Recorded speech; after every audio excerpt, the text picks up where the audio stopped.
नमस्कार।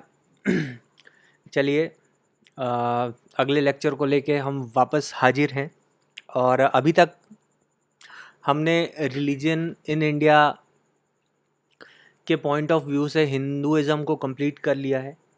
ठीक है, हिंदुइज़्म के अंदर आने वाले डिफरेंट डिफरेंट सेक्ट्स को हमने बड़े मेरे ख्याल से बड़े आसानी से समझा, बहुत आराम से समझते हुए गए।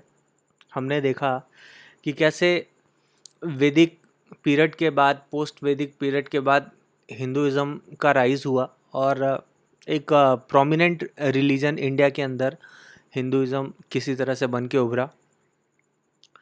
हिंदुइज़्म के अंदर हमने डिफरेंट डिफरेंट सेक्ट्स की बात की, जिसके अंदर आपके वैष्णविट्स, शैविट्स और शक्तिविट्स और स्मार्टविस्ट लोग थे। और उसके अंदर भी हमने डिफरेंट डिफरेंट सब सेक्ट्स की बात की। मेरे ख्याल से आपने वो वीडियोस अच्छे से देखे होंगे, आपको अच्छे से याद होगा। जैसे वरकारी पंथ और आपका रामानंदी पंथ, ब्रह्मा संप्रदाय, उसके बाद आपका पुष्टि मार्ग, उसके बाद निम्बरका, और उसके बाद सेविट्स की अगर बात करें तो हमने देखा था सिद्धा नाथपंथी, लिंगायत और दसनामी, सिद्धर, अघोरीज। ठीक है, उसके बाद अदर्स में हमने देखा था जो श्रोटिस्ट लोग थे। उसके बाद हमने शक्तिज़म के अंदर देखा था काड़ी विद्या, हाड़ी विद्या।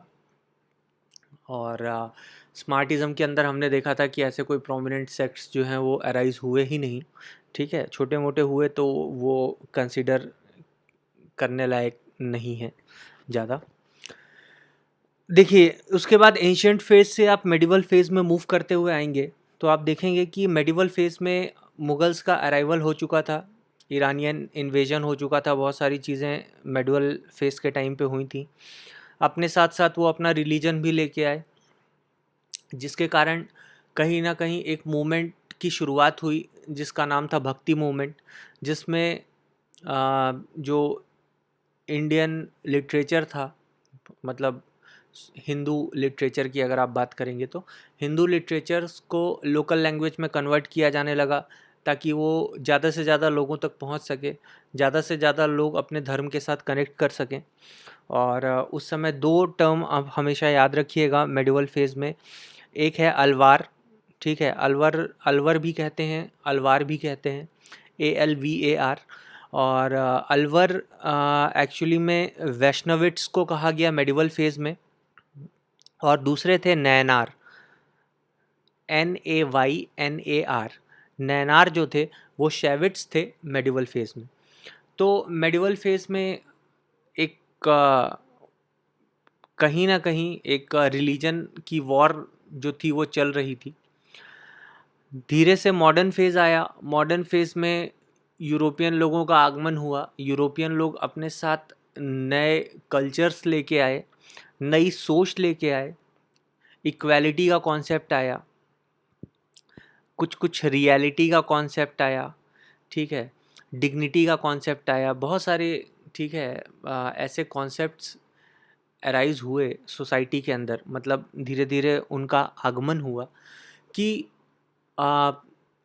उन आइडियोलॉजीज़ के साथ हमें प्रॉब्लम्स हिंदुइज़्म के अंदर दिखने लगी। जो ट्रेडिशनल हिंदुइज़्म था उसके अंदर बहुत सारी प्रॉब्लम्स समझ में आने लगी, जिसमें बहुत सारी चीज़ें ऐसी थी जिसको सोशल इविल्स भी कहा जाता है प्रेजेंट टाइम में।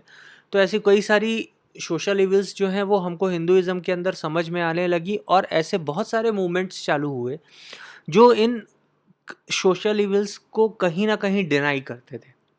ठीक है, आज के लेक्चर में हम उन सोशल इविल्स को डिनाई करने वाले कुछ प्रोमिनेंट मूवमेंट्स की बात करेंगे।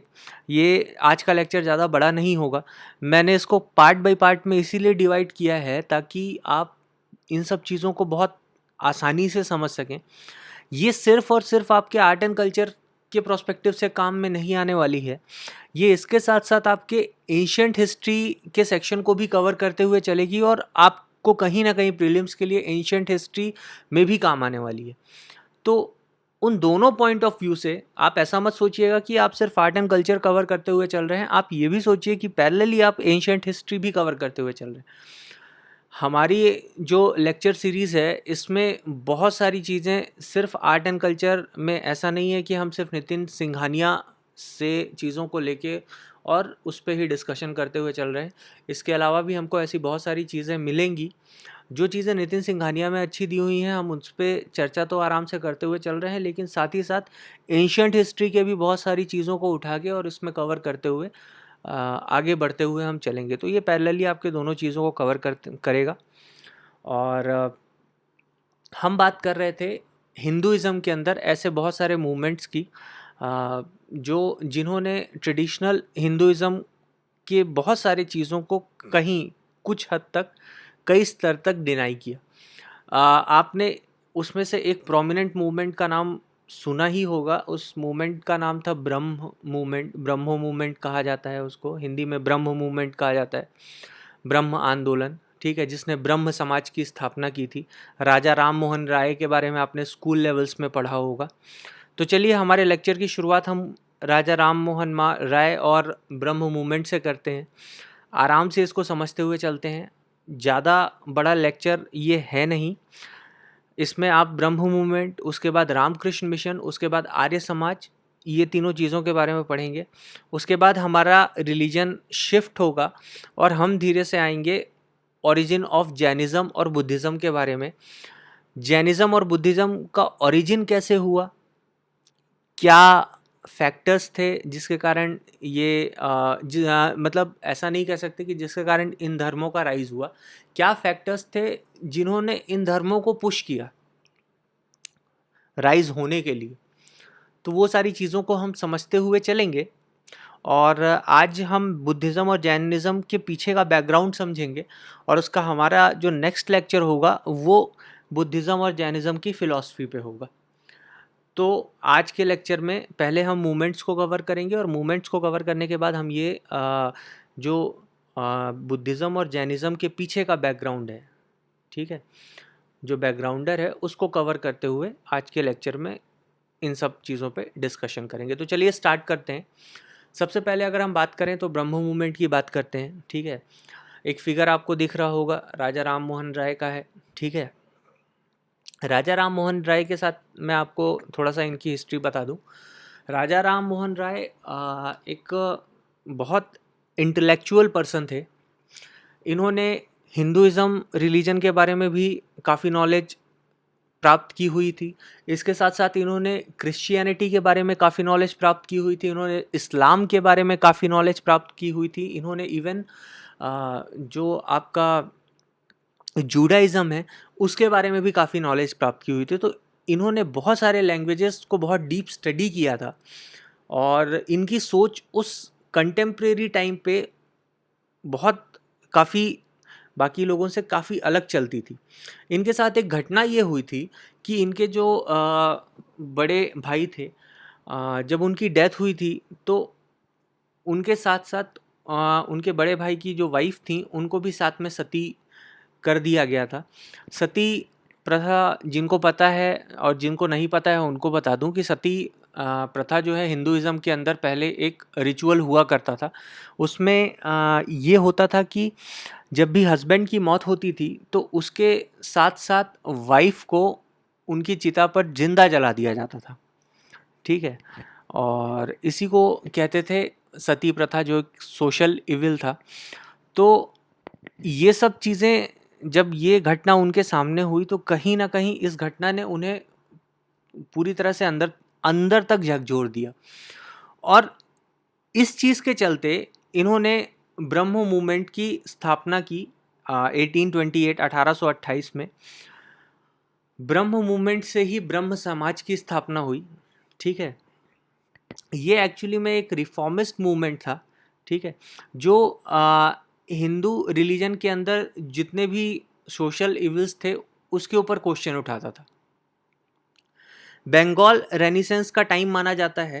एक्चुअली में मैं आपको बता दूं, बंगाल रेनेसेंस का जो टाइम है वो राजा राम मोहन राय से लेकर रविंद्रनाथ टैगोर तक का जो टाइम है, मतलब कि 19th सेंचुरी से लेकर 20th सेंचुरी तक, ठीक है, रविंद्रनाथ टैगोर के टाइम फेज तक ये जो पूरा पीरियड था इसको बंगाल रेनेसेंस का टाइम कहा जाता है, जिसके अंदर बंगाल के अंदर बहुत सारे रिफॉर्म्स जो हैं वो लाने की कोशिश की गई थी रिलीजियस प्रोस्पेक्टिव से, ठीक है। तो ये इसकी शुरुआत हुई थी राजा राम मोहन राय से, ठीक है। राजा राम मोहन राय ने ब्रह्म मूवमेंट की स्थापना की थी। ब्रह्म मूवमेंट ने ब्रह्म समाज को जन्म दिया था। ब्रह्म समाज एक ऐसा समाज था जो पूरी तरह से क्या कहते हैं, जो इमेजेस हैं, जो आइडल्स हैं, ठीक है, उनकी वर्शिप को पूरी तरह से रिजेक्ट करता था। देखिए अभी ना आप एक चीज़ देखिएगा कि ये जो मूवमेंट्स हैं, चाहे आप ब्रह्म समाज की बात करें या फिर इसके बाद हम बात करेंगे रामकृष्ण मिशन की या इसके बाद आर्य समाज की बात करेंगे, ये जितने भी मूवमेंट्स हैं प्रोमिनेंट, ये इन सब में एक चीज़ तो हमेशा कॉमन थी कि इन्होंने हमेशा आइडल्स को डिनाई किया है, ठीक है। आइडल्स मतलब कि इमेजेस, मूर्ति, इन सब की पूजा करने को हमेशा डिनाई किया। अच्छा, ऐसा क्यों किया? इसके पीछे का बेसिक लॉजिक क्या होगा? देखिए इमोशन का सब खेल है। प्रेजेंट टाइम में भी एड्स में आपने देखा है, आपको इमोशन बना के अपना प्रोडक्ट बेच दिया जाता है। पहले भी ऐसा ही सिस्टम चलता था। हमने बहुत सारी चीज़ें पहले से ही सीखते हुए हम आ रहे हैं अपने पूर्वजों से ही। तो पहले भी ये सिस्टम चलता था कि जब पोस्ट वैदिक पीरियड था जिसमें कास्ट सिस्टम आ गया था, जिसमें वर्ण आ गए थे, ब्राह्मण, क्षत्रिय, वैश्य, शूद्र। तो ये जो वर्ण सिस्टम आए थे, तो इस वर्ण सिस्टम में जो ब्राह्मण्स थे जो कि सबसे प्रोमिनेंट माने जाते थे, इनको ही आइडल्स के सबसे करीब समझा जाता था और इन्हीं को सारे रिचुअल्स पता थे, कैसे आइडल को वर्शिप करना है, क्या करना है, क्या सारी चीज़ें, ये सब चीज़ें उस ज़माने से चली आ रही थी, पोस्ट वैदिक पीरियड से ही, ठीक है। तो यहाँ पे एक्चुअली में हो क्या रहा था कि आइडल्स के चक्कर में लोगों के इमोशंस के साथ खेला जा रहा था। लोगों के अंदर एक डर, ठीक है, भगवान से हर कोई डर रहा और उस चीज़ के चलते ऐसी बहुत सारे रूल्स एंड रेगुलेशंस थे जो कि शायद सोसाइटी के लिए अच्छे थे भी नहीं, उनको भी लागू करवाया जा रहा था, उनको भी चालू रखा जा रहा था, ठीक है। तो ये सारी कहानी घूम फिर के कहाँ से चालू होती थी? आइडल्स से चालू होती थी। क्यों? क्योंकि लोगों का फेथ बन जाते थे आइडल्स। तो अच्छा, what is the difference between faith and belief? Faith मतलब होता है आस्था, बिलीफ मतलब विश्वास। तो फेथ और बिलीफ में क्या अंतर होता है? बिलीफ का एक स्टेप और ले लीजिए आप, वो हो जाता है फेथ, ठीक है। फेथ का मतलब होता है बिलीफ विदाउट रीजन, और बिलीफ में एक हमेशा एक रीज़न होता है। ये बहुत इंपॉर्टेंट है, इसको हमेशा याद रखना कि बहुत अच्छे अच्छे स्कॉलर्स ने बहुत अच्छी बात कही है इस चीज़ को लेके, फेथ और बिलीफ को लेके। Faith could be very dangerous. क्यों? क्योंकि आस्था जो होती है वो कभी कभी कभार बिना लॉजिक के होती। इसका सबसे बड़ा एग्जाम्पल है, आप वो टेररिस्ट को देखिए जो जिहाद के नाम पे लोगों की हत्या कर देता है, ठीक है। तो वो जिहाद के प्रति उसका फेथ रहता है। तो faith could be very dangerous और faith could be very helpful in a positive way. Faith कई बार लोगों से ऑलमोस्ट इम्पॉसिबल काम भी करवा देता है, ठीक है, पॉजिटिव सेंस में भी और नेगेटिव सेंस में भी। अच्छा, बिलीफ आपको सीमित रखता है। क्यों? क्योंकि बिलीफ में आप थोड़े लॉजिकल होते हैं, थोड़ा आपको हर चीज़ के पीछे एक आप रीज़न खोजते हैं। तो ये हमेशा याद रखना कि ये जितने भी मूवमेंट्स थे, इन्होंने आइडल्स यानी कि जो इमेजेस वगैरह हैं, मूर्ति वगैरह हैं, उनको डिनाई इसलिए किया क्योंकि वो लोगों को फेथ में डालने की कोशिश करती थी। और faith could be very dangerous क्योंकि आप आंख बंद करके, अंधविश्वासी जिसको कहा जाता है, अंधविश्वासी आंख बंद करके चीज़ों पे बिलीव करना चालू कर देते हैं। आप सही गलत का कई कई बार ऐसा होता है कि आप सही और गलत के बीच फ़र्क करना भूल जाते हैं। ये होता है, ये साइड इफ़ेक्ट होता है फेथ का। इसलिए फेथ कई बार डेंजरस होता है और इसलिए कोई भी व्यक्ति उस डेंजरस सिचुएशन तक ना पहुँचे, इसलिए इन मूवमेंट्स ने हमेशा आइडल के वर्शिप को डिनाई ही किया। आई होप आपको बात समझ में आई होगी, इसके पीछे का लॉजिक समझ में आया होगा। तो ब्रह्म समाज जो था वो पूरी तरह से डिनाई करता था आइडल के वर्शिप को, ठीक है। और प्रेजेंट में देखिए, बाद में ऐसा समय भी आया कि ब्रह्म समाज भी कई टुकड़ों में टूटा, जो जिन टुकड़ों में टूटा वो टुकड़े प्रोमिनेंटली वर्क नहीं कर पाए। प्रेजेंट में भी ब्रह्म समाज एग्जिस्टेंस में है, उसको आदि धर्म या आदि धर्म ब्रह्म समाज भी कहा जाता है। तो शुरू की स्लाइड्स की आप 4 लाइनें पढ़ेंगे तो हमने उसको ऑलरेडी डिस्कस कर लिया है, आपको चीज़ें समझ में आ जाएंगी आई होप। इनके डॉक्ट्रिन में चलें कि ब्रह्म समाज के डॉक्ट्रिन्स क्या थे, सिद्धांत क्या थे, तो सबसे पहले अगर आप देखेंगे तो they rejected worship of any kind of imagery and have no faith in any scripture. यानी कि इन्होंने आइडल्स के वर्शिप को डिनाई किया, सबसे पहला लाइन आपका ये कहना चाह रहा है। और साथ में ये भी कहना चाह रहा है कि इनका कोई विश्वास, कोई फेथ नहीं था स्क्रिप्चर यानी शास्त्रों में। तो ये आइडल्स के वर्शिप को तो डिनाई करते ही थे, ये शास्त्रों पे भी बिलीव नहीं करते थे, ठीक है। सेकंड लाइन आपकी ये कहती है डॉक्ट्रिन में कि they spoke against evil practices of Sati, dowry etcetera. Sati dowry के अलावा चाइल्ड मैरिज, ठीक है, पॉलीगैमी, कास्ट सिस्टम, इन्होंने बहुत सारी चीज़ों के बारे में बात की।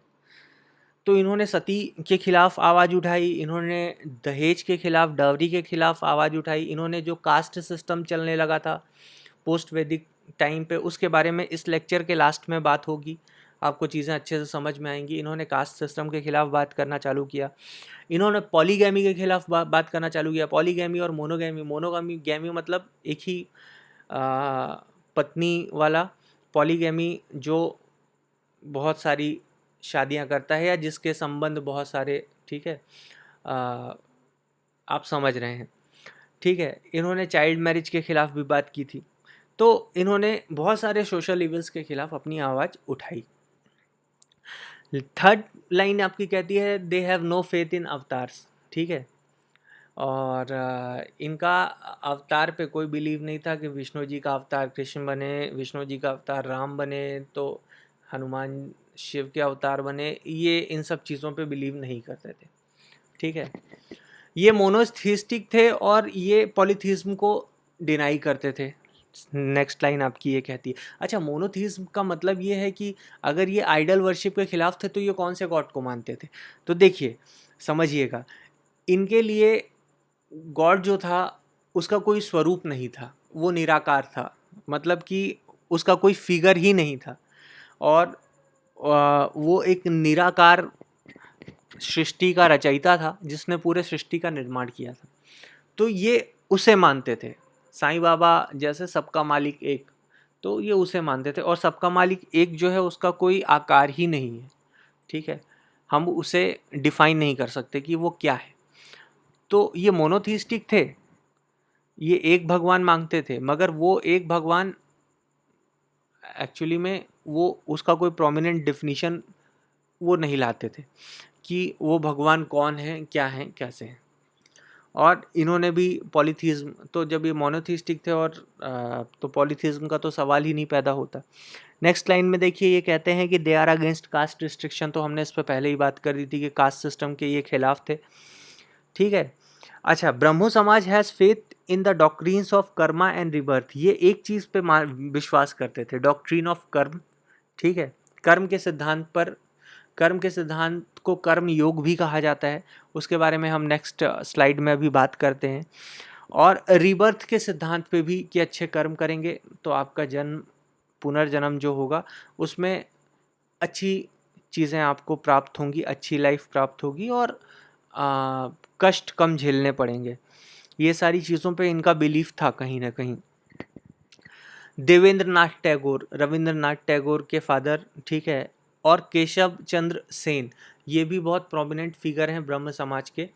इन्होंने child marriage, polygamy, caste system के खिलाफ अपनी आवाज़ उठाई थी, तो हमने इस पर बात कर लिया। नाम याद रखिएगा, देवेंद्र नाथ टैगोर और केशव चंद्र सेन, ठीक है।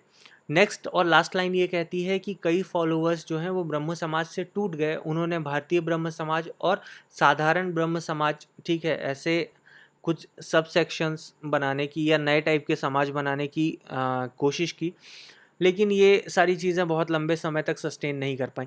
अच्छा, ये केशव चंद्र सेन, जो इससे पहले हमने बात की थी देवेंद्रनाथ टैगोर और केशव चंद्र सेन की, केशव चंद्र सेन ही थे जो बाद में जिनके विचार जो हैं वो ब्रह्म समाज के साथ मैच करने बंद हो गए, तो उन्होंने ब्रह्म समाज से अपने आप को तोड़ के और उन्होंने भारतीय ब्रह्म समाज की स्थापना की थी। लेकिन और भारतीय ब्रह्म समाज से टूट के साधारण ब्रह्म समाज बना, लेकिन दोनों सस्टेन नहीं कर पाए लंबे समय तक। ब्रह्म समाज अभी भी सस्टेन कर रहा है आज के समय में, आदि धर्म या आदि धर्म ब्रह्म समाज के नाम पे।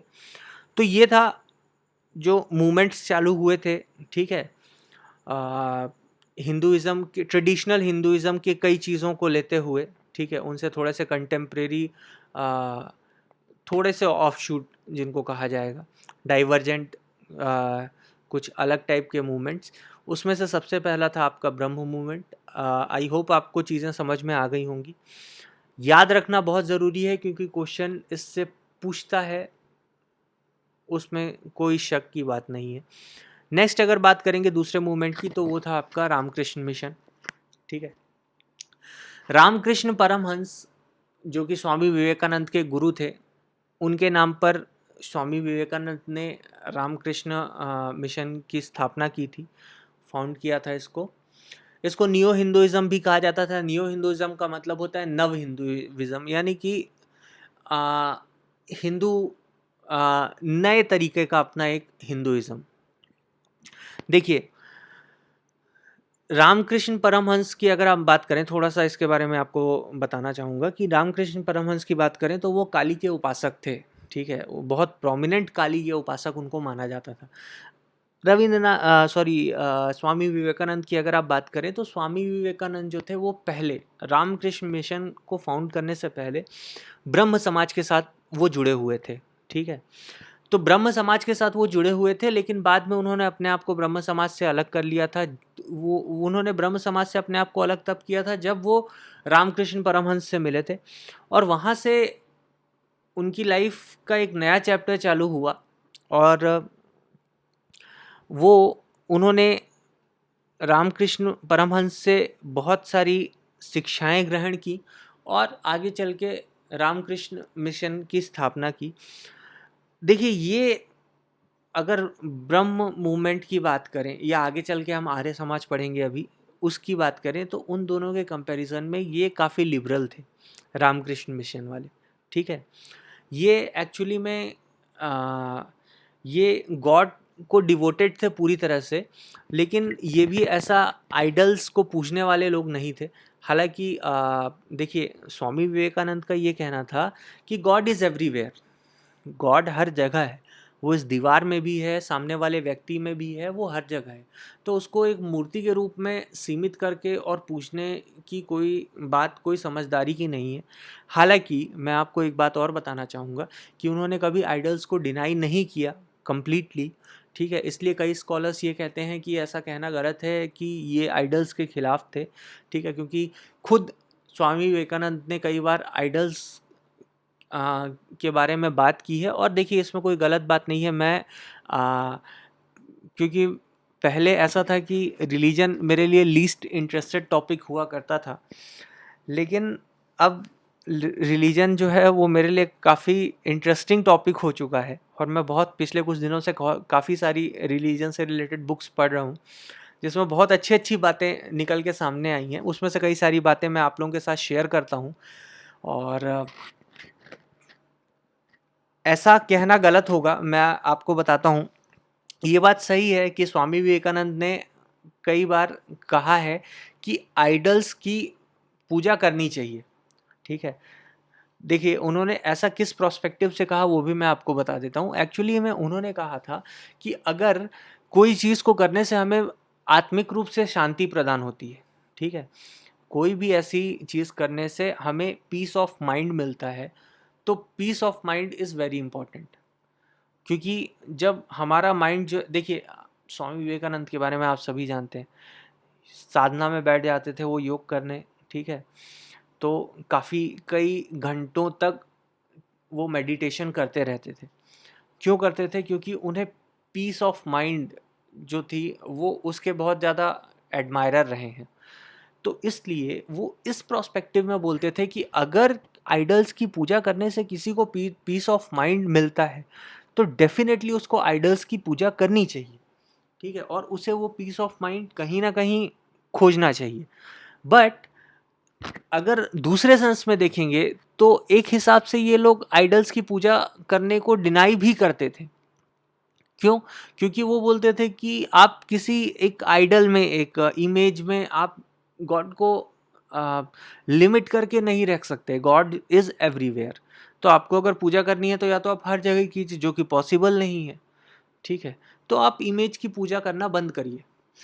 तो यहाँ पे दो थ्योरीज जो हैं वो एक साथ चल रही थी, और इसीलिए शायद इतना तेजी से रामकृष्ण मिशन नहीं फैल पाया था जितना तेजी से, आप अगर देखेंगे तो ब्रह्मो मूवमेंट का स्प्रेड बहुत तेजी से हुआ था, ठीक है। लेकिन रामकृष्ण मिशन फिर भी साइलेंट था, क्योंकि कुछ चीज़ें जो थी वो अपने आप में कॉन्ट्राडिक्टरी थी इनकी थ्योरीज में। तो देखिए, पहली लाइन देखिए, इसको नियो हिंदुज़म कहा जाता है। दूसरी लाइन देखिए, सेंट रामाकृष्ण परमहंस के नाम पर इसको रखा गया था, और इसको found this mission is founded by Swami Vivekananda. ये कर्म योग को फॉलो करते थे, ठीक है। हाँ, ये बहुत इंपॉर्टेंट है। देखिए, योग अगर आप देखेंगे तो शास्त्रों के अंदर 3 टाइप का योग है, ठीक है। एक है धर्म योग, एक है कर्म योग, एक है ज्ञान योग। तो धर्म योग डिवोशन टू द गॉड के बारे में बात करता है कि वो ये योग जो है वो अपने आप को भगवान के प्रति पूरी तरह से समर्पित कर देना।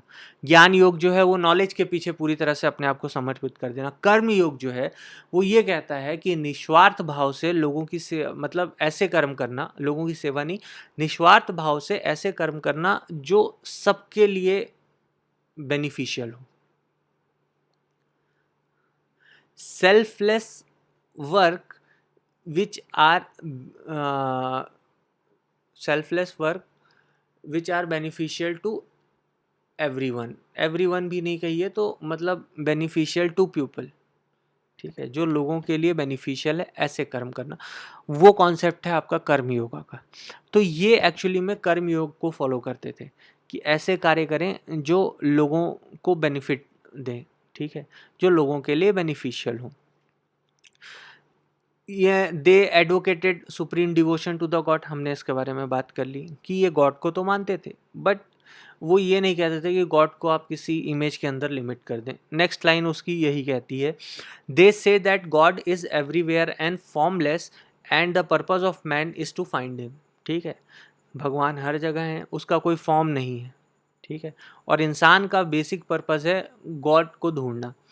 नरेंद्र नाथ दत्त जो हैं वो स्वामी विवेकानंद के बाद एक और प्रोमिनेंट फिगर अगर आप देखेंगे रामकृष्ण मिशन के अंदर तो नरेंद्र नाथ दत्त का नाम सामने आता है। ये मिशन 1897 में स्टैब्लिश किया गया था। इनकी 3 फिलॉसफी थी। पहली थी वेदांता को स्प्रेड करना, ठीक है, यानी कि वेदांतिक स्पिरिचुअलिटी को स्प्रेड करना। Vedantic spirituality is the philosophy of knowledge, ठीक है। Vedanta is related to knowledge, तो फिलॉसफी ऑफ नॉलेज को स्प्रेड करना तो वो तो स्वामी विवेकानंद करते ही थे। अलग अलग जगह उनके सेमिनार्स वगैरह होते थे, अलग जगह वो स्पीचेस देने जाते थे, वहाँ वो नॉलेज को स्प्रेड करने का काम करते थे और नॉलेज से रिलेटेड ही बात करते थे, कैसे नॉलेज को अटेन करना है और क्या सारी चीज़ें, ये सब चीज़ें। तो पहली फ़िलॉसफी तो इनकी यही थी। दूसरी फ़िलॉसफी अगर आप बात करें तो ये दुनिया के सभी धर्म के एग्जिस्टेंस पे बिलीव करते थे, ठीक है, और उसके साथ हार्मनी क्रिएट करते थे, ठीक है। तो ये किसी भी धर्म के खिलाफ नहीं थे, ये सारे धर्म को रिकॉग्नाइज करने वाले थे और mutual respect for every religion. तो सेकंड आपका फिलॉसफी यही कहता है, strive for harmonious existence of all world religion, ठीक है। और लास्ट वाला वही कर्म योगा पे बेस्ड है कि consider the service to the mankind as a service of God, लोगों की सेवा यानी कि भगवान की सेवा, ठीक है, और लोगों की सेवा करना, ऐसे काम करना जो लोगों के लिए हितकारी हो, बेनिफिशियल हो, उससे लोगों की सेवा हो। तो ये था पूरा कॉन्सेप्ट रामकृष्ण मिशन का। आई होप आपको चीज़ें अच्छे से समझ में आई होंगी। ब्रह्म मूवमेंट भी समझ में आया, रामकृष्ण मिशन भी समझ में आया, कैसे इनकी अपनी अपनी सोच डेवलप हुई, कैसे वो आइडल्स के खिलाफ थे, ठीक है, वर्शिप में, कैसे ये किस हिसाब से ये आइडल्स के खिलाफ थे, अपने अपने सबके अपने अपने कॉन्सेप्ट भी हैं। अगर एक खिलाफ हैं तो क्यों हैं, एक खिलाफ हैं तो क्यों हैं, और किस तरीके से हैं। नेक्स्ट अगर आप थर्ड प्रोमिनेंट मूवमेंट की बात करेंगे तो वो है आर्य समाज। आर्य समाज में स्वामी दयानंद सरस्वती ने इसको फाउंड किया था। 1875 की बात है ये। स्वामी दयानंद सरस्वती राइट कॉर्नर में उनकी फ़ोटो बनी हुई है, ठीक है। हाथ में उनके एक टेक्स्ट बुक टाइप की कोई दिख रही है और एक उंगली कहीं इशारा कर रही है, जो उन्होंने कहा है उस पर इशारा कर रही है, ठीक है। और हाथ में उनके जो टेक्स्ट बुक है वो वेद है। वेद इसलिए है क्योंकि ये जो समाज था ये वेदास के सुपरमेसी को प्रोमिनेंटली बिलीव करता था, ठीक है।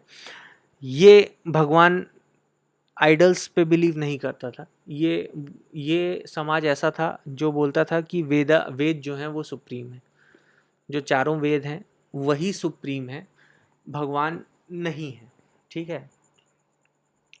इनके लिए सबसे प्रोमिनेंट क्या था मैं आपको बता दूं, इनके लिए सबसे प्रोमिनेंट था ओम।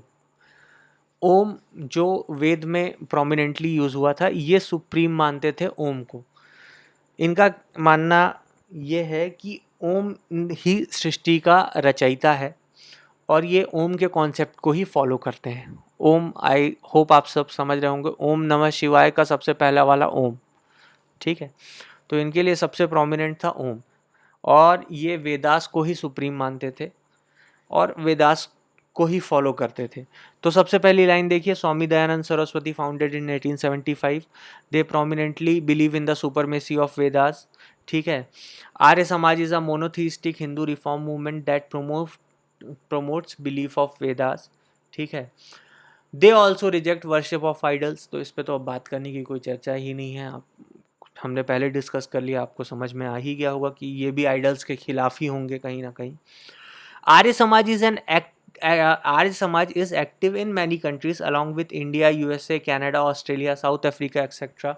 अभी मैं जब सिडनी टूर पे गया था तो मैंने वहाँ पे आर्य समाज मंदिर देखा था। तो सबसे पहले मेरी नज़र में अगर मैंने हिंदू रिलेटेड कुछ चीज़ देखी थी वहाँ पे तो वो आर्य समाज मंदिर ही था। तो इतने प्रोमिनेंटली ये पूरे क्या कहते हैं देश दुनिया में अलग अलग जगह पे फैला हुआ है। शादी भी करवाता है ये, और आपको मेंबरशिप भरनी पड़ती है, आपको आर्य समाज का मेंबर बनना पड़ता है। और कई सारे लोग इस चीज़ का फ़ायदा उठाते हुए आर्य समाज मंदिर में खासकर वो प्रेमी जोड़े जो क्या कहते हैं सोसाइटी जिनको कई बार एक्सेप्ट करने से मना कर देती है, तो उनको आर्य समाज ही अपनी छत्र छाया में लेता है। और इनका जो बेसिक पॉलिसी है वो है लोगों के वेलफेयर में काम करना, मैनकाइंड के वेलफेयर में काम करना, ठीक है।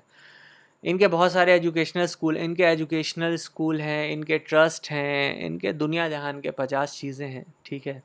इनके बहुत इनकी बुक्स आती हैं, और ये एक तरह से कहीं ना कहीं बहुत सारी फील्ड्स में एक्टिव हैं, ठीक है।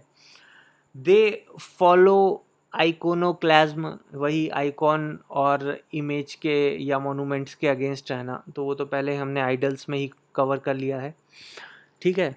ये कई बार नॉन हिंदूज़ को हिंदू रिलीजन में कन्वर्ट करने की कोशिश करते हैं, बट बीवेयर, थोड़ा सा ध्यान रखिएगा कि ये हिंदू रिलीजन में एक्चुअली में ये आर्य समाज में कन्वर्ट करने की कोशिश करते हैं। आर्य समाज की थ्योरी थोड़ी सी ट्रेडिशनल हिंदू थ्योरी से अलग है, वो तो आपको सामने ही दिख रहा होगा।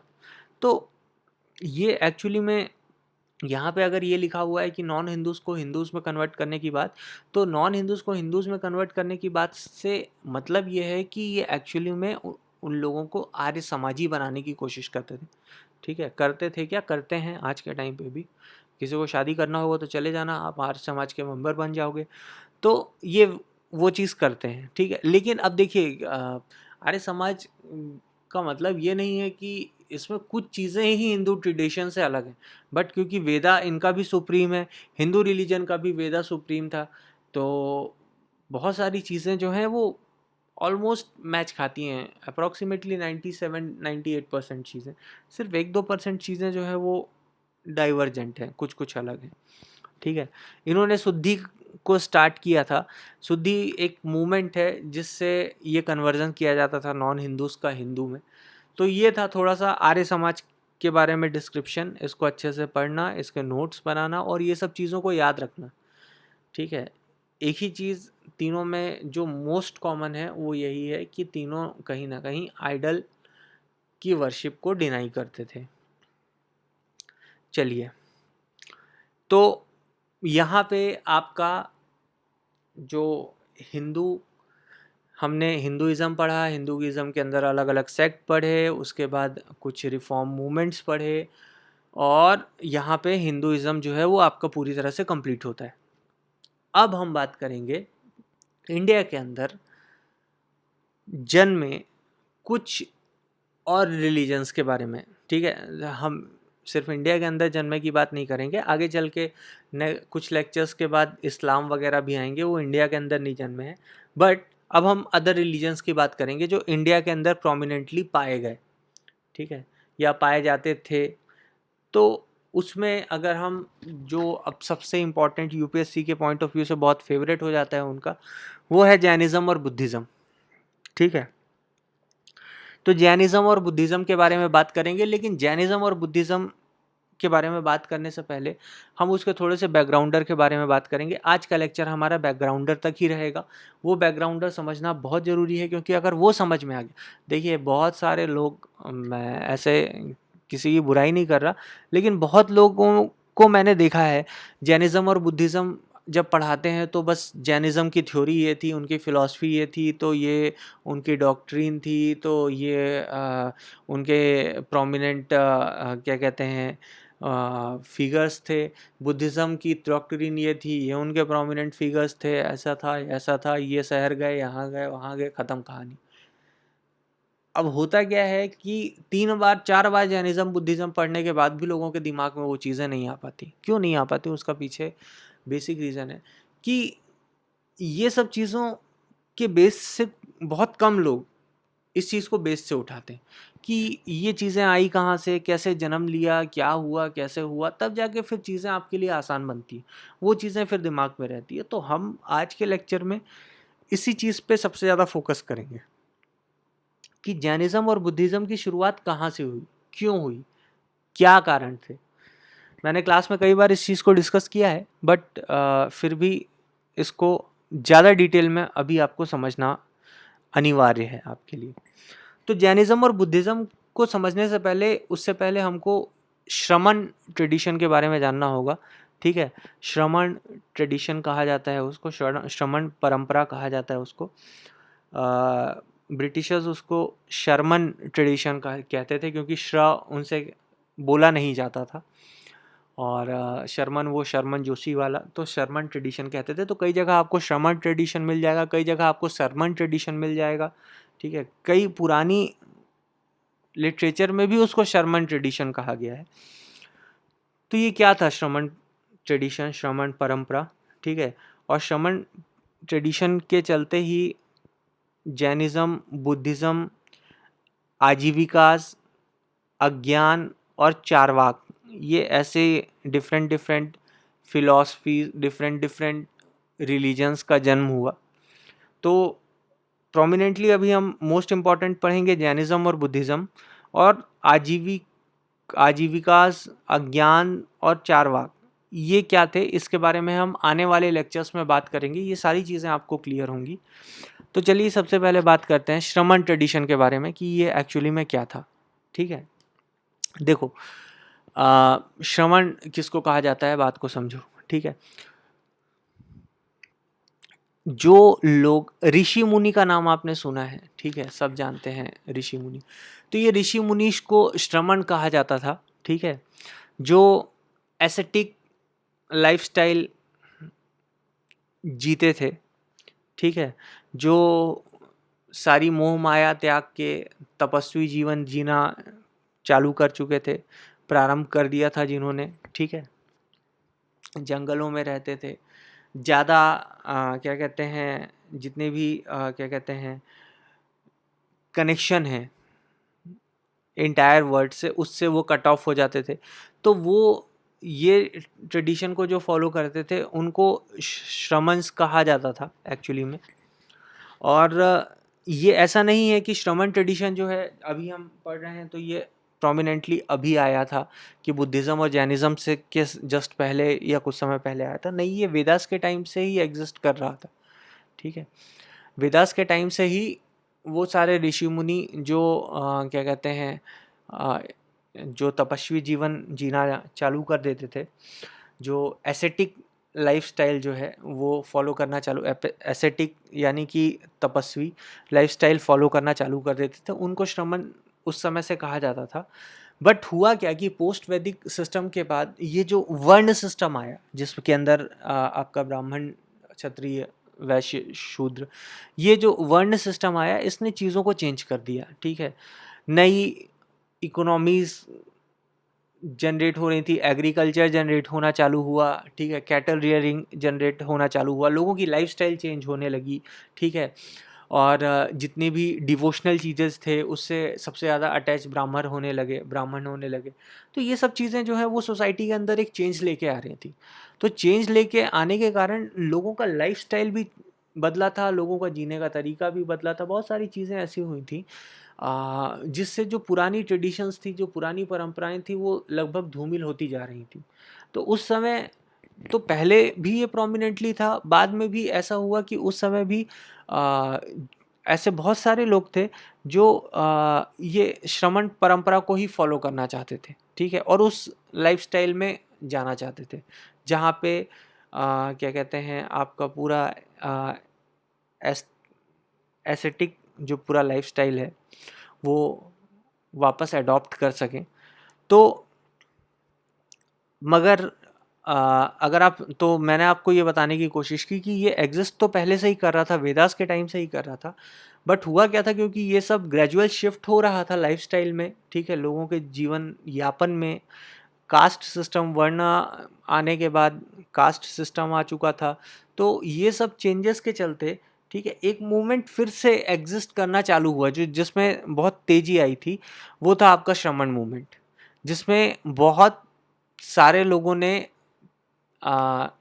ये इच्छा जाहिर की थी कि वो वापस जो आपका पुराना ट्रेडिशनल सिस्टम है उस पर वापस मूव बैक करने की इच्छा जाहिर की थी। और यही कारण था कि बुद्धिज़्म और जैनिज़्म का जन्म यहीं से हुआ था। हालांकि इसके लिए और भी बहुत सारे फैक्टर्स जिम्मेदार हैं, बट ये श्रमण मूवमेंट के चलते ही ये सारी चीज़ें हुई थी, ठीक है। तो चलिए स्लाइड्स देखते हुए चलते हैं। तो शमन was an ancient Indian non वैदिक रिलीजियस मूवमेंट पैरेलल टू वैदिक रिलीजन।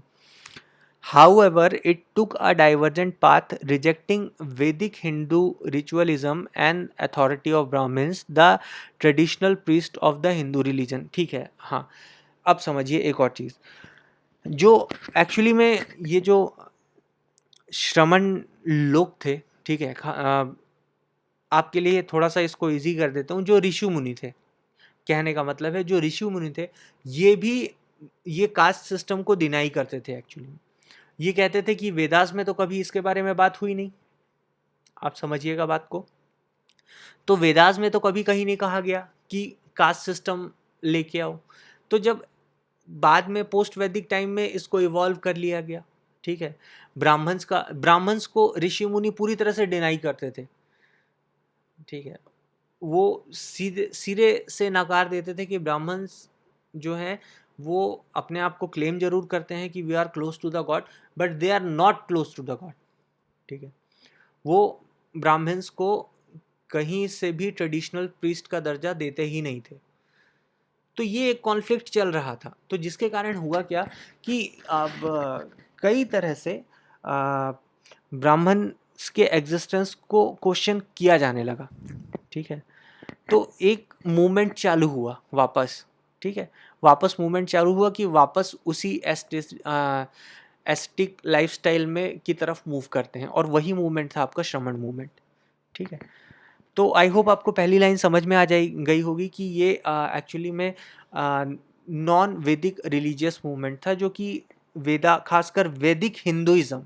ठीक है, देखो वैदिक रिलीजन अलग था, उसके बाद पोस्ट वैदिक रिलीजन जो आया वो वर्ण सिस्टम को लेके आया। ठीक है, तो वो हिंदुइज्म, वैसे तो हिंदुइज्म उस समय एग्जिस्ट नहीं किया था, लेकिन कई स्कॉलर्स कहते हैं कि वो हिंदुइज्म था, but it is a kind of वैदिक हिंदुइज्म जिसके अंदर वर्ण सिस्टम आया था। तो ये एक्चुअली में ये मूवमेंट जो था वो वैदिक हिंदुइज्म के पूरी तरह से खिलाफ था, जिसमें वो पूरी तरह से, इन लोग सिरे से किसको डिनाई करते थे, ब्राह्मण्स को तो पूरी तरह से डिनाई करते थे। ठीक है, नेक्स्ट लाइन पढ़िए, Shramans were those who practice an ascetic or strict and self denying lifestyle in pursuit of spiritual liberation. They are commonly known as monks. monks यानी वैसे तो भिक्षु कहा जाता है उनको, बट मुनि, ठीक है, ऋषि मुनि आप इनको कह सकते हैं कि they are commonly known as monks। ठीक है, तो ये वो लोग थे जिन्होंने एस्टिक लाइफस्टाइल यानी कि तपस्वी जीवन की तरफ, ठीक है, प्रैक्टिस करने चल दिए या करते आ रहे थे। ठीक है, the Shramana movement gave rise to Jainism and Buddhism, इसके बारे में हमने पहले ही बात कर ली। ठीक है, और Shramana held a view that samsara as a full of suffering.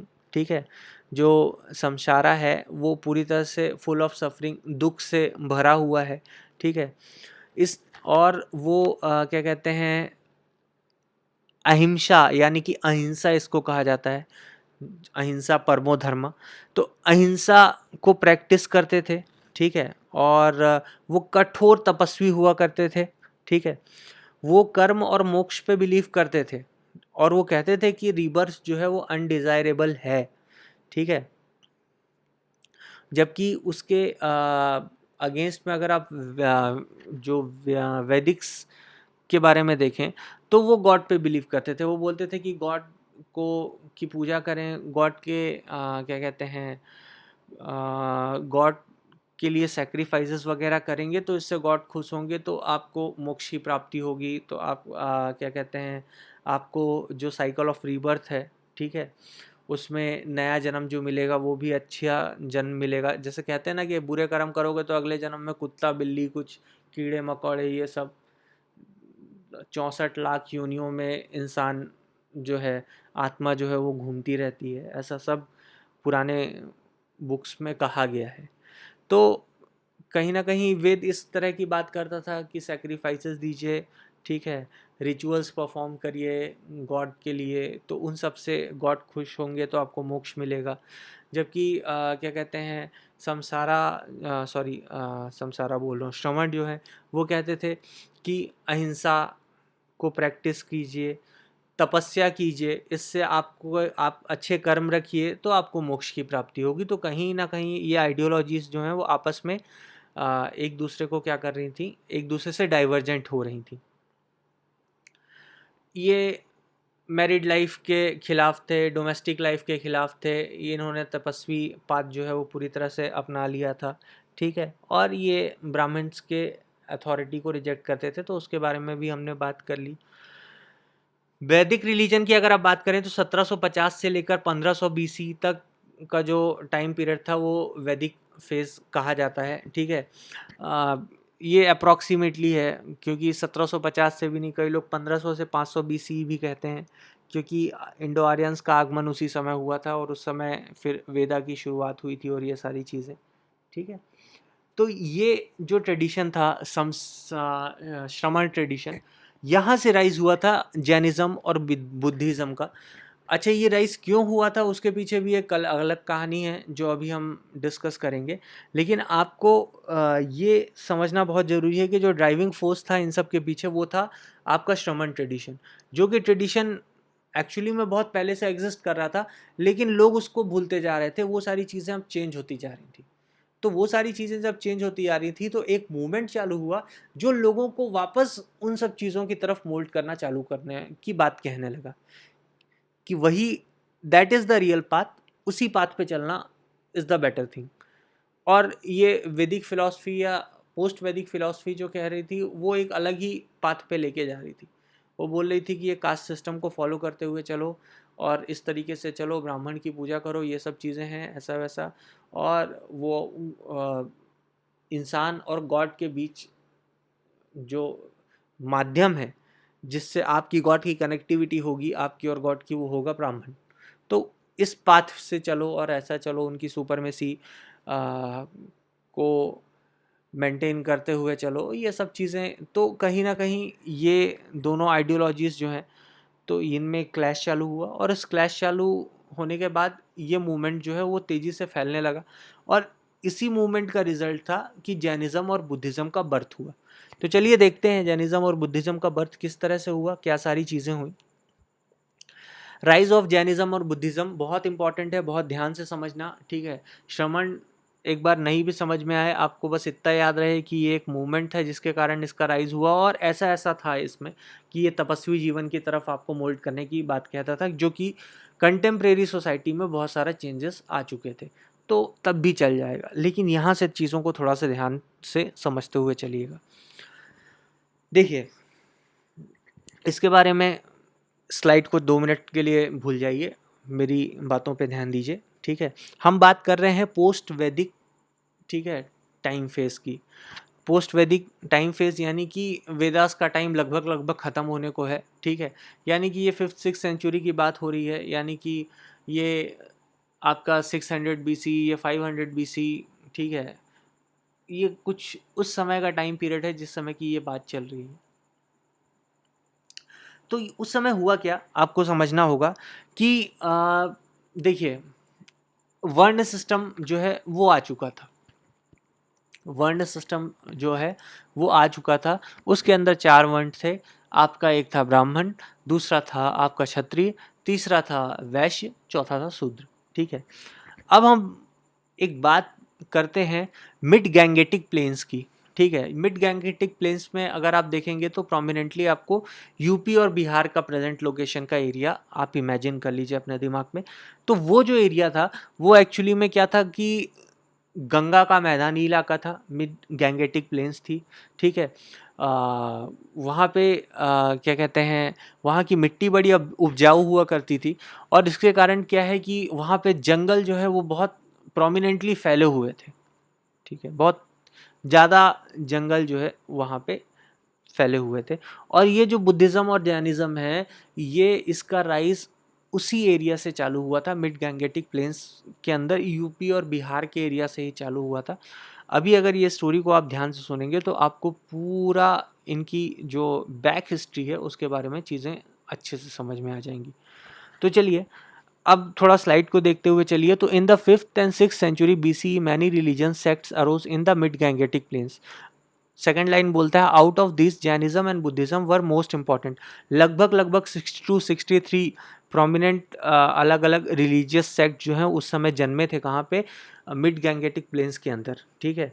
श्रमण ट्रेडिशन के चलते ही ऐसा हो रहा था, क्योंकि ये लोग देखिए जंगल वहाँ पे तो ऑलरेडी थे।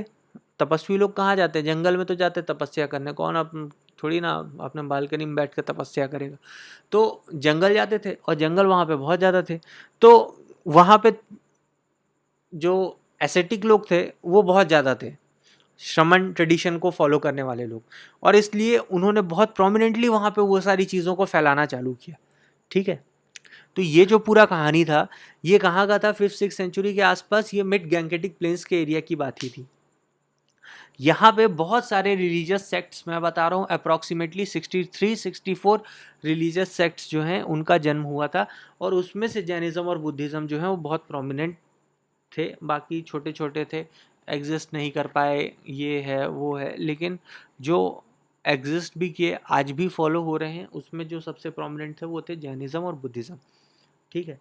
नेक्स्ट लाइन देखिए, पोस्ट वैदिक सोसाइटी जो है, पोस्ट वैदिक सोसाइटी यानी वेदास के बाद की बात कर रहे हैं हम, यानी 500 BC से 600 BC से ही कहानी चालू हो चुकी थी। तो यहाँ पे अगर बात करेंगे तो यहाँ पे जो सोसाइटी थी वो 4 वर्ण में प्रोमिनेंटली डिवाइड हो गई थी, ब्राह्मण, क्षत्रिय, वैश्य, शूद्र, ठीक है। ब्राह्मण कौन हुआ करते थे? प्रीस्ट और टीचर्स हुआ करते थे। ये highest status of the society claim किया करते थे। इनको बहुत सारे प्रिविलेज प्रोवाइड थे, ठीक है। यानी कि इनको गिफ्ट दिया जाता था। इनको कौन गिफ्ट दे रहे थे? क्षत्रिय गिफ्ट देते थे इनको, वैश्य गिफ्ट दे, इवन शूद्र भी इनको गिफ्ट देते थे। जो भी उनके पास रहता था अनाज का एक हिस्सा ले जाके ब्राह्मण को दान में देते थे। तो इनको बहुत तरह के गिफ्ट मिला करते थे, ठीक है। इनको टैक्सेशन से पूरी तरह से एग्जम्पशन था। ये इनको मतलब ये पूरी तरह से एग्जेम्प्ट थे। इनको टैक्स देने की ज़रूरत नहीं थी। इनको वो पनिशमेंट से भी ये एग्जेम्प्ट थे। मैं आपको बता रहा हूँ, थोड़ा सा आपको अजीब लगेगा, लेकिन उस समय की सोसाइटी में ये जो 4 वर्ण थे, इन वर्णास के हिसाब से पनिशमेंट भी डिसाइडेड थी। मतलब कि अगर ये चारों वर्ण मिलके एक ही सिंगल क्राइम करेंगे ना, एक ही टाइप का, तो उसके लिए भी अलग अलग पनिशमेंट थी। ब्राह्मण्स को तो पनिशमेंट ही नहीं थी, ठीक है। ब्राह्मण्स को पनिशमेंट ही नहीं थी। वो तो मतलब ऐसे थे कि उनके लिए, प्रियंका चोपड़ा के लिए 7 खून माफ थे, उनके लिए 7 लाख खून माफ थे। तो ब्राह्मण के लिए कोई पनिशमेंट नहीं थी। क्षत्रिय के लिए हल्की पनिशमेंट हुआ करती थी। वैश्य के लिए क्षत्रिय से थोड़ी कठोर पनिशमेंट हुआ करती थी। शूद्र जो थे, जो सबसे लोअर क्लास थे, उनके लिए सबसे रिग्रेस, सबसे हार्ड पनिशमेंट हुआ करती थी। कई बार छोटे छोटे चीज़ों के लिए उनको बहुत हार्ड पनिशमेंट दिया जाता था। क्यों, ऐसा भी क्यों, वो भी मैं आपको बताता हूँ। अकॉर्डिंग टू दिस वर्णास, ठीक है, जो शूद्र था उसको मतलब मेंटली उसके बारे में ये माना जाता था कि वो ग्रीडी हैं, लालची हैं, वो थीफ हैं, ठीक है। ऐसा एक मेंटालिटी बन गया था कि वो लालची हैं, वो थीफ हैं, वो चीट हैं, वो फ्रॉड हैं। तो उनके लिए बड़ी रिग्रेस पनिशमेंट हुआ करती थी। तो चलिए वो तो बात की बात है। पहले तो देखिए, तो ब्राह्मण्स जो हैं, तो इनको इवन टैक्सेशन से भी एग्जेम्प्ट किया गया था और पनिशमेंट से भी एग्जेम्प्ट किया गया था। उसके नीचे आते थे second rank holder in this society status, वो थे क्षत्रिय, ठीक है। ये फाइटर्स हुआ करते थे, ये गवर्निंग बॉडी थे, ठीक है, पूरे राज्य को चलाने वाले यही थे, और rank second in the society. और ये जो टैक्स का कलेक्शन होता था उस पे जीते थे, ठीक है। टैक्स यही वसूलते थे और उसमें से ब्राह्मण्स को टैक्स देना नहीं पड़ता था। तो टैक्स एक्चुअली में किसको देना पड़ता था? वो देना पड़ता था वैश्य, ठीक है, जो कि ट्रेडर्स हुआ करते थे। तो वैश्य, थर्ड की बात करें तो वैश्य ये कैटल रियरिंग में इंगेज होते थे, ठीक है। एग्रीकल्चर, ट्रेड, ये सब करते थे। प्रिंसिपल टैक्स पेयर यही थे, ठीक है। और इनको सोसाइटी में थर्ड रैंक प्रोवाइड थी स्टेटस में। शूद्र की बात करेंगे तो they were meant to serve all 3 higher classes. तीनों क्लासेस की सेवा करने के लिए सबसे पहले उनका जन्म हुआ था। ये डोमेस्टिक स्लेव की तरह, यानी कि घरेलू नौकर की तरह, क्राफ्टमैन, हायर्ड लेबर, ये सब काम शूद्र किया करते थे। और उनमें से कई सारों को अनटचेबल्स, ठीक है, हिंदी में पहले के ज़माने में उनको अछूत कहा जाता था, तो अनटचेबल्स की तरह ट्रीट किया जाता था। तो ये जो डिवीज़न है सोसाइटी का, ब्राह्मण, क्षत्रिय, वैश्य, शूद्र, इनमें प्रिविलेजेस अलग अलग थे। और इन प्रिविलेजेस के कारण एक टेंशन अराइज होना चालू हुआ था, ठीक है। पहला टेंशन क्या था आप समझिएगा। पहला टेंशन था बिटवीन ब्राह्मण से क्षत्रिय, ठीक है। ब्राह्मण और क्षत्रिय के बीच सबसे पहला टेंशन था। वाई? बिकॉज क्षत्रियों का ऐसा मानना था कि they protect people, they govern the land, ठीक है। तो लोगों की रक्षा भी वही करते हैं, लैंड भी वही गवर्न करते हैं, अपनी जान भी वही खतरे में डालते हैं। तो ऐसे सिचुएशन में उनको सोसाइटी में सेकंड स्टेटस क्यों दिया गया है, ठीक है, सेकंड क्लास का दर्जा क्यों दिया गया है? प्रोमिनेंटली वो सबसे ये जो क्लास डिवीजन है उसमें सबसे टॉप में एग्जिस्ट क्यों नहीं करते? अच्छा, ब्राह्मण का कहना था कि एक्चुअली में क्योंकि सारे वेद हमने पढ़े हुए हैं, तो और गॉड के सबसे करीब हम हैं, तो इसलिए हमें ही जो है वो पूरे इस डिवीज़न में टॉप क्लास पे काबिज रहने का हक हमारा है। तो ये जो था वो सबसे पहला टेंशन था किसके किसके बीच? क्षत्रिय और ब्राह्मण्स के बीच, ठीक है। चलिए, तो वही नेक्स्ट लाइन में कहता है कि the varna divided society generated tensions, और उसमें सबसे पहले बात कर रहा है कि the first Kshatriya reacted against the domination of Brahmins, so they were among the first who attracted towards this religion. अच्छा, ये एक्चुअली में थोड़ा सा जैनिज़्म और बुद्धिज़्म की बात हो रही है, क्योंकि क्षत्रिय जो हैं वो ब्राह्मण्स के डोमिनेशन जो था उससे कहीं ना कहीं बहुत हताश थे, निराश थे, खुश नहीं थे। एक टेंशन हमेशा ब्राह्मण्स और क्षत्रिय के बीच बना रहता था। इसलिए क्षत्रिय वो थे जो सबसे पहले जैनिज़्म और बुद्धिज़्म के तरफ अट्रैक्ट हुए। क्यों? क्योंकि जैनिज़्म और बुद्धिज़्म के अंदर कोई क्लास डिवीज़न था नहीं, कोई सोसाइटी का डिवीज़न नहीं था कि आपको ऐसा फर्स्ट क्लास दिया जाएगा, आप सेकंड क्लास होल्डर हैं, आप थर्ड क्लास होल्डर हैं, आप सबसे लोअर हैं। ऐसा कुछ कोई भी डिवीज़न जैनिज़्म और बुद्धिज़्म के अंदर नहीं था, सबको इक्वल स्टेटस प्रोवाइड था। ठीक है, क्लियर? तो ये इस कारण से क्षत्रिय, सबसे पहले क्षत्रिय वो लोग थे जो एक्चुअली में इस धर्म की तरफ मूव होना चालू हुए। ठीक है, इवन महावीर जिन्होंने जैनिज्म को फाउंड किया, या गौतम बुद्धा जिन्होंने बुद्धिज्म को फाउंड किया, ये दोनों क्षत्रिय क्लैन से बिलोंग करते थे। ये दोनों क्षत्रिय क्लैन से बिलोंग करते थे। तो इसलिए ये सबसे पहले क्षत्रिय वो लोग थे जिन्होंने ये जो नए धर्म थे जैनिज्म और बुद्धिज्म, उसमें अपनी उम्मीद की राह देखी। तो नेक्स्ट लास्ट लाइन वही कह रहा है, Mahavira who founded Jainism and Gautam Buddha who founded Buddhism were Kshatriyas earlier. ठीक है, तो यहाँ तक की बात आई होप आपको समझ में आई होगी। नेक्स्ट अगर हम बात करें तो दूसरे क्षत्रिय के बाद अगर दूसरे प्रोमिनेंटली अगर जिन लोगों ने जैनिज्म और बुद्धिज्म में अपना कंट्रीब्यूशन दिया, जिन्होंने तेजी से इस धर्म को अपनाया, वो थे वैश्य। वैश्य क्यों थे? उसका एक बहुत उसके पीछे मल्टीपल फैक्टर्स हैं, उन मल्टीपल फैक्टर्स पे हम बात करेंगे। ठीक है, उस मल्टीपल फैक्टर में सबसे इंपॉर्टेंट है न्यू एग्रीकल्चरल इकोनॉमी। ठीक है, न्यू एग्रीकल्चरल इकोनॉमी की कहानी क्या है मैं आपको पूरी बताता हूँ, ध्यान से सुनिएगा। मिड गैंगेटिक प्लेन्स में जंगल हुआ करते थे, जंगल को काटने के बाद वहाँ पे एग्रीकल्चर सिस्टम चालू हुआ। ठीक है, तो एग्रीकल्चर सिस्टम चालू हुआ तो एग्रीकल्चर में अब क्योंकि आयरन एज आ चुका था, ठीक है, तो हल बनना चालू हो गया था, तो हल बन जा चालू हो गया था, तो बैल में हल लगा के खेती चालू हो चुकी थी। तो खेती चालू हो चुकी थी, बट अब क्योंकि देखो खेत को क्या कहते हैं, प्लग करने का काम तो बैल ही करेगा, तो बैल के लिए बैल को पालना भी पड़ेगा, तो कैटल रियरिंग भी इम्पोर्टेंट थी। लेकिन एक बहुत बड़ी प्रॉब्लम ये थी कि वेदास के अंदर सेक्रीफाइसेस के लिए, ठीक है, बलि के रूप में क्या किया जाता था कि जानवरों का वध किया जाता था, उसमें गाय भी आती थी। आज के टाइम पे गौवध इतना बड़ा समस्या हो गया है, लेकिन वेदास के टाइम पे ऐसा होता था।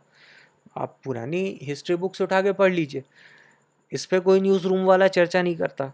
ठीक है, मैंने ये रिलीजियस बुक्स जो अभी मैं पिछले कुछ दिनों से पढ़ रहा हूँ, उसी में मैंने देखा, उसमें मैंने देखा कि पुराने टाइम पे, पोस्ट वैदिक टाइम पे भी क्या कहते हैं, जानवरों की बलि दी जाती थी, और उसके अंदर गाय और इवन क्या कहते हैं आपके बैल भी आते थे। कई जगह पे गाय की बलि दी जाती थी। मगध के अंदर गाय और बैल को खाया भी जाता था इवन। तो हालांकि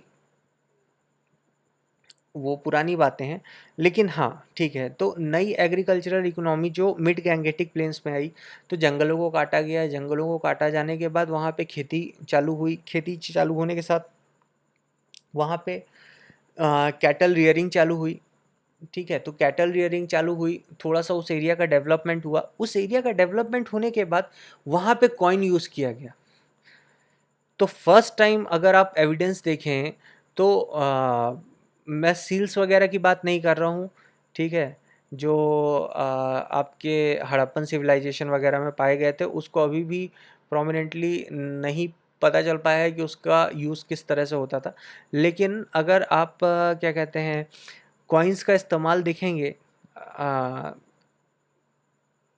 भारत के अंदर, इंडियन सब कॉन्टिनेंट के अंदर की आप बात करेंगे, तो ऐसा माना जाता है कि सबसे फर्स्ट टाइम कॉइन्स वहीं पे इस्तेमाल हुए थे। कहाँ पे? मिड गैंगेटिक प्लेन्स में, ठीक है। 5th और 6th सेंचुरी की बात है ये, उस टाइम पे। और उसको इंट्रोड्यूस किया था वैश्य लोगों ने एक्चुअली में। तो वहाँ पे कॉइन्स इस्तेमाल होने चालू हुए। देखो फिर से मैं पूरी क्रोनोलॉजी पकड़ो।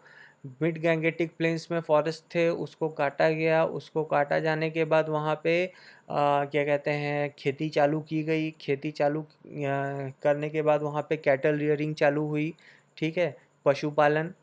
और कैटल रियरिंग चालू होने के बाद वहाँ पे जब वहाँ की इकोनॉमी थोड़ी सी डेवलप करने लगी तो वहाँ पे कॉइन का इस्तेमाल किया गया पहली बार।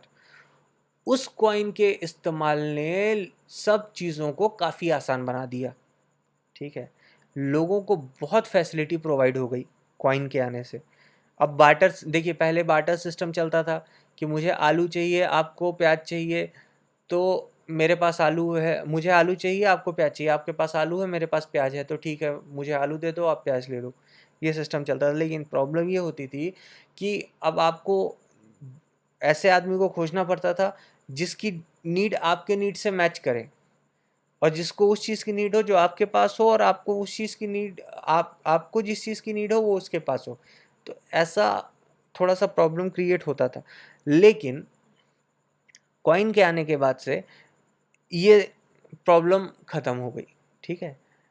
अब मुझे ऐसे आदमी को नहीं ढूंढना पड़ेगा कि जिसके पास आलू हो, और उसे ऐसे आदमी को नहीं ढूंढना पड़ेगा जिसके पास प्याज हो। मेरे पास सिक्का है, मैं किसी के साथ भी ये ट्रेड कर सकता हूँ, ठीक है। मेरे को आलू प्याज लेके घूमना नहीं पड़ेगा कि तुमको प्याज की ज़रूरत है, कि तुमको ज़रूरत है, कि तुमको ज़रूरत है। तो बड़ी फैसिलिटी प्रोवाइड हुई आफ्टर इंट्रोडक्शन ऑफ कॉइन्स। तो ये फैसिलिटी का फ़ायदा हर किसी को हुआ, और इससे ट्रेड भी इंक्रीज़ हुआ। और इससे सबसे बड़ी चीज़ ये हुई कि इससे वैश्य लोगों की इम्पोर्टेंस बड़ी बढ़ गई। तो सबसे पहला याद रखिए, क्षत्रिय का आपको याद हो गया कि ये दोनों, तो क्योंकि क्षत्रिय बोलते थे कि सुरक्षा हम करते हैं, गवर्न हम करते हैं, तो हमको सबसे ऊंचा स्टेटस मिलना चाहिए, ठीक है। ब्राह्मण बोलते थे गॉड के सबसे करीब हम ये हैं, हमने वेदा पढ़ा है, हम सारे रिचुअल्स करवाते हैं, हमें सबसे ऊंचा होना चाहिए, और वो थे भी, ठीक है। वैश्य लोगों का हुआ ये कि वैश्य लोग ट्रेडर्स वगैरह थे, एग्रीकल्चरिस्ट थे, ठीक है। तो ये लोग क्या थे कि ये इन्होंने जब मिड गैंगेटिक प्लेन में, ठीक है, एग्रीकल्चर स्टार्ट किया और वहाँ पे कॉइन का इंट्रोडक्शन कर दिया। तो कॉइन का इंट्रोडक्शन होने के बाद वहाँ पे लोगों को बहुत सारी फैसिलिटी प्रोवाइड हो गई, लोगों का जीवन आसान हो गया, ठीक है। और जिसके कारण ट्रेड भी बढ़ा, पहली चीज़ तो ट्रेड बढ़ा तो उनका इम्पोर्टेंस वैसे भी बढ़ा। दूसरा, कॉइन के चलते भी उनका इम्पोर्टेंस काफ़ी बढ़ गया, ठीक है, सबसे पहली चीज़। दूसरा कि दूसरा तो ये सबसे पहला कारण था कि उनका इम्पोर्टेंस बढ़ा। देखो अब इम्पोर्टेंस बढ़ा है लोगों के बीच, तो अब कहीं ना कहीं उनके मन में ये भी आता है कि सोसाइटी के अंदर भी हमारा इम्पोर्टेंस बढ़ना चाहिए, हम तीसरे नंबर पे क्यों आ रहे हैं। तो सोसाइटी के अंदर हमारा इम्पोर्टेंस बढ़ना चाहिए, जो कि नहीं बढ़ा। तो जब नहीं बढ़ा तो उनके पास क्या चारा था कि दूसरे धर्म की तरफ मूव करो, ठीक है। तो ये तो एक फैक्टर था जिसने वैश्य लोगों के अंदर एक डिस्ट्रेस क्रिएट करना चालू किया वर्ण सिस्टम को लेकर, ठीक है। अब चलिए दूसरे, ठीक है, फैक्टर की बात करते हैं। ये सारी चीज़ें इसके अंदर दी हुई हैं स्लाइड के अंदर, मैं आपको स्टोरी के रूप में समझा दे रहा हूँ। आप इसको पढ़ेंगे आपको चीज़ें और अच्छे से समझ में आ जाएंगी। आप स्टोरी सुनिए, ठीक है।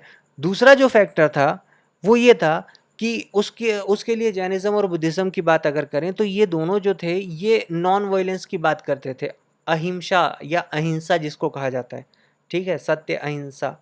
तो हिंसा यानी वायलेंस, अहिंसा यानी नॉन वायलेंस। तो ये जो दोनों धर्म थे, बुद्धिज़्म और जैनिज़्म, ये अहिंसा की बात करते थे, अहिंसा की बात करते थे, ठीक है। जिसके कारण किंगडम्स के बीच वॉर नहीं होगी। भाई अहिंसा अगर कोई फॉलो करेगा तो हिंसा तो होगी नहीं, तो वॉर तो हिंसा का रूप है ना। तो हिंसा नहीं होगी, वॉर नहीं होगी। वॉर नहीं होने के कारण देखो, वॉर होने से क्या होता था, ट्रेड बहुत डिस्टर्ब हो जाता था, और जिसके कारण वैश्य लोगों को बहुत नुकसान होता था। तो ये ट्रेड वो हमेशा चाहते थे कि वॉर जो है वो कभी हो ही ना किंगडम्स के बीच में, ताकि फिर वो दुनिया जहान के तरह तरह के रिस्ट्रिक्शन ना लगे और ट्रेड जो है वो ईजिली चलता रहे, बिना किसी दिक्कत बिना किसी परेशानी के ट्रेड जो है वो आराम से चलता रहे। तो इस वजह से भी वो कभी वॉर के वो हमेशा खिलाफ थे। तो एक ऐसा धर्म जो वॉर को पूरी तरह से डिनाई करने की बात कहता है, जो बोलता है कि अहिंसा के पाथ पे चलो, राह पे चलो, तो जाहिर सी बात है उनका अट्रैक्शन उस धर्म की तरफ होगा। क्यों? क्योंकि वो पहला तो पीस की बात कर रहा है वो धर्म, दूसरा इकोनॉमिकली भी वो जो धर्म है वो उनके लिए फायदेमंद है। तो अगर ज़्यादा से ज़्यादा लोग उस धर्म को ज्वाइन करेंगे तो वो सब अहिंसा की बात करेंगे, और अहिंसा की बात करेंगे तो हिंसा होगी नहीं, हिंसा होगी नहीं तो ट्रेडिंग आराम से होती रहेगी। तो चित भी मेरी पट भी मेरी। तो ये भी एक फैक्टर था। तो पहला फैक्टर हमने देखा था जब उनकी इंपॉर्टेंस बढ़ी थी, दूसरा फैक्टर ये था। एक और रीज़न की बात करते हैं, ये रीज़न भी बड़ा इंपॉर्टेंट था। देखिए, जो लॉ बुक थी, ब्राह्मण लॉ बुक्स, जिसको धर्म सूत्र कहा जाता था, ठीक है? तो धर्म सूत्र में ये कहा जाता था कि पैसा का लेन देन जो है, मतलब उधार लेना उधार देना, या इंटरेस्ट ब्याज पे लेना ब्याज पे देना, ठीक है, ये सारी चीज़ों को धर्म सूत्र कंडेम्ड करता था, ठीक है, डिनाई करता था। और ऐसे लोगों को धर्म सूत्र के हिसाब से अच्छा नहीं माना जाता था। तो ये भी एक फैक्टर था। और क्योंकि जो वैश्य थे वो तो ट्रेडर्स थे, तो उनको तो रेगुलरली मनी लेंड करने की ज़रूरत पड़ती थी, उनको रेगुलरली इंटरेस्ट पे पैसा देना लेना ये सब काम उनके लिए कॉमन था। लेकिन क्योंकि धर्म सूत्र इन सब चीज़ों की बात करता था, तो इसके कारण उनको बहुत लो सेल्फ स्टीम होता था, उनको बड़ा नीचा लगता था, उनको सोसाइटी में नीची नज़रों से देखा जाता था। तो ये भी एक फैक्टर था कि वो ऐसे रिलीजन की तरफ बहुत तेज़ी से अट्रैक्ट हुए जिसमें इस तरह की बातें नहीं कही गई थी, जो इस तरह की चीज़ें जो उनको लो स्टीम की तरफ मूव, मतलब नीचा दिखाने की तरफ मूव नहीं करवा रहा था। और वो धर्म थे जैनिज्म और बुद्धिज्म। तो ये 3 फैक्टर आपने देखे वैश्य लोगों के, कि जिसने उनको अट्रैक्ट किया कि हमें, क्योंकि वो जो रिलीजन आया था वो इन सब की बातें नहीं करता था, तो उसने कहीं न कहीं अट्रैक्ट किया कि हमें इस तरफ मूव होना चाहिए। तो क्षत्रिय ऐसे मूव हुए, जो वैश्य थे वो इस तरीके से मूव हुए। तो ये जो वर्ण सिस्टम था यही सब चीज़ों की जड़ था, इसी ने पूरा डिस्ट्रेस क्रिएट किया, और उसके कारण ये नए रिलीजन जो है वो बॉर्न आउट हुए किसी तरह से। अच्छा, अब एक और फैक्टर आता है। हमने क्षत्रिय की बात कर ली, हमने वैश्य की बात कर ली। अब देखिए, कुछ ऐसा लोगों का समूह भी था, ऐसा ग्रुप भी था, जिसके अंदर अब कोई पर्टिकुलर आप कोई किसी क्लास की बात नहीं कर सकते कि वो क्षत्रिय थे या वैश्य थे या फलाना ढिमकाना या ब्राह्मण ही थे। कुछ लोगों का ग्रुप ऐसा भी था, क्योंकि सोसाइटी के अंदर बहुत तेज़ी से चेंज आ रहा था, सोसाइटी के अंदर वर्ना सिस्टम आ गया था, लोगों की लाइफस्टाइल चेंज हो गई थी, ट्रैवलिंग का तरीका चेंज हो गया था, लाइफ और लग्जरियस हो गई थी, ये सारी चीज़ें हो रही थी उस समय। तो कुछ ऐसे लोग भी थे जो इस चीज़ को पूरी तरह से डिनाई करते थे। वो बोलते थे कि वो जो पुराना एस्टिक तरीका है, तपस्वी जीवन ही है, वही सबसे बेस्ट मार्ग है।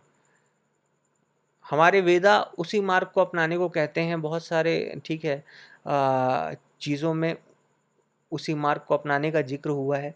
तो वही सबसे प्रॉपर मार्ग है और उसी को फॉलो करना चाहिए। तो एक ऐसा ग्रुप भी था। तो वो ग्रुप भी, जब उनको भी जैनिज़्म और बुद्धिज़्म जो एस्टिक मार्ग को ही अपनाने की बात कहते हैं, तो जब उनको मौका मिला कि ऐसा भी कोई धर्म आया है जो इन मार्ग पे चलने की बात कहता है और इस मार्ग को फॉलो करता है, तो वो भी बहुत तेज़ी से मूव हुए और वो लोग भी जैनिज़्म और बुद्धिज़्म के अंदर जाके अपने आप को उन्होंने जोड़ लिया।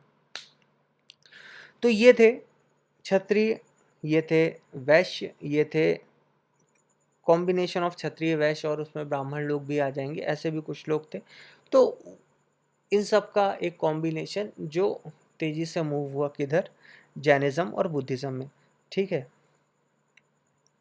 ये दोनों जैनिज़्म और बुद्धिज़्म जो हैं वो मिड गैंगेटिक प्लेन्स के एरिया में ही राइज़ हुए थे ये दोनों धर्म, ठीक है? यानी कि प्रेज़ेंट यूपी और बिहार में हमने इसकी बात कर ली है, याद रखिएगा इसको। महावीर और गौतम बुद्धा ये दोनों क्षत्रिय क्लैन से बिलॉन्ग करते थे, ठीक है? और इन दोनों के रूट्स आपको यूपी और बिहार के एरिया में ही मिलेंगे।